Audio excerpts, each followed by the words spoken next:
আসসালামু আলাইকুম। দেশ এবং প্রবাস থেকে যারা এই মুহূর্তে দেখছেন সকলকে আন্তরিক শুভেচ্ছা অভিনন্দন। আশা করি সবাই ভালো আছেন এবং সুস্থ আছেন।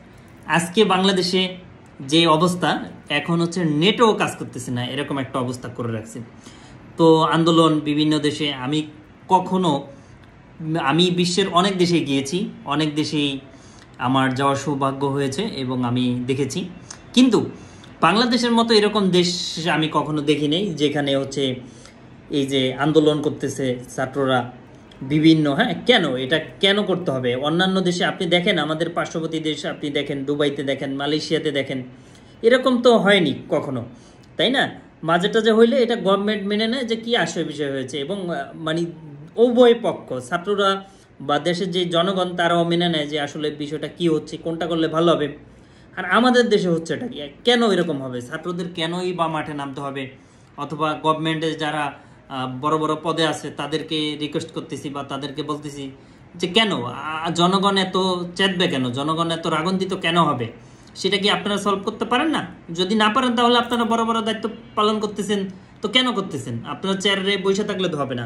যেখানে সাধারণ মানুষ, জনগণ, আমাদের খুবই কষ্ট হচ্ছে, আমরা যাতায়াত করতে পারতেছি না, অর্থনৈতিক অবস্থা খুব খারাপ হচ্ছে, আমাদের ব্যবসা বাণিজ্য যারা আছে, শিক্ষক অথবা স্টুডেন্ট যারা আছে, এই সব করে কি বেনিফিটেড হচ্ছে বলেন? আলটিমেটলি আমাদের দেশের অবস্থাটা খুব খারাপ হচ্ছে, আমাদের জনগণের কষ্ট হচ্ছে, আমরা যারা সাধারণ মানুষ আছি তাদের খুব কষ্ট হচ্ছে। এদিক দিয়ে যারা ইন্টারনেট ভিত্তিক বিজনেস করে থাকে, ই কমার্স বিজনেস, বা ঘরে চাল ডাল লাগবে, বিভিন্ন বাজার লাগবে, আপনারা নেটটাও একদম মানে খুব অবস্থা খারাপ করে রাখছেন। সারাদিনে 10টা কল দিলে একবার কল ঢোকে না, ইন্টারনেট দিয়ে হচ্ছে প্রবেশ হচ্ছে না, লগ ইন হচ্ছে না। তাহলে এটা কিভাবে কি? আলটিমেটলি তো লস আমাদের দেশের, বাংলাদেশের। তাহলে আপনারা যারা এত বড় বড় পদে আছেন, তারা আপনারা কি করতেছেন? ছাত্ররা কেনই বা এরকম করবে? আর গভর্নমেন্টদের পক্ষ থেকে বলতেছি যে আপনারা কেনই বা এরকম করার সুযোগ দিবেন? জনগণ যেখানে ভালো থাকবে, গভর্নমেন্ট সেখানে ভালো থাকবে, গভর্নমেন্ট ভালো থাকবে, জনগণ ভালো থাকবে। আপনি দেখেন দুবাইতে কি সরকার কি উন্নত করে রাখছে দেখেন আপনি। 1 দিরহাম সমান সমান 33 টাকা, 32 টাকা।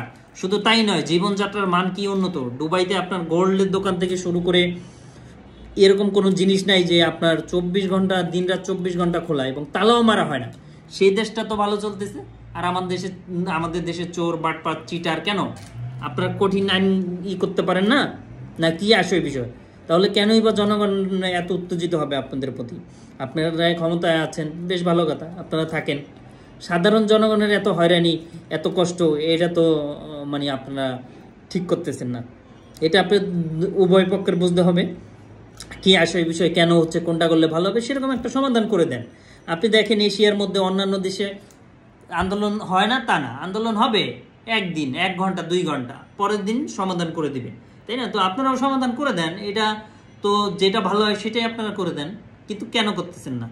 এটা অবশ্যই করেন। যেখানে আমাদের সাধারণ মানুষ হয়রানির শিকার হইতেছি, জীবনযাত্রার মান অবস্থা খারাপ হইতেছে, গ্লোবাল র্যাঙ্কিংয়ে আমাদের অবস্থানটা খারাপ হচ্ছে, তো এটা কি আপনারা বুঝতেছেন না? অবশ্যই বুঝতেছেন। আর স্টুডেন্ট যিনি ভাইয়েরা, বন্ধুরা, গার্ডিয়ানরা রয়েছেন, তারাও তো এটা বুঝতে পারেন যে আসলে বিষয়টা কি হচ্ছে। তো বিষয়টা তো আমাদের জন্যও ক্ষতি, আমরা যারা স্টুডেন্ট রয়েছি আমাদের জন্যও তো ক্ষতি, তাই না? আমাদের ভাই বোনেরা অনেকে মারা যাচ্ছে, অনেকে মানে খুবই অবস্থা খারাপ। কেন হতে হবে এটা? কেন? এটা আপনারা দূরত্ব সমাধান করবেন, অবশ্যই করবেন। কেন এত 3-4 দিন এত আন্দোলন করতে হবে কেন বলেন? আপনারা কি করতেছেন তাহলে দেশের জন্য?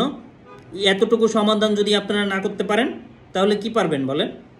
তো আজ এটাই। আশা করি আমার ভিডিওটা যারা দেখছেন অবশ্যই ভালো লাগবে, এবং যারা আমার কথায় যৌক্তিক মনে করেন অবশ্যই আমার ভিডিওটা শেয়ার করে সবাইকে জানিয়ে দিবেন। তো আজ এই পর্যন্তই।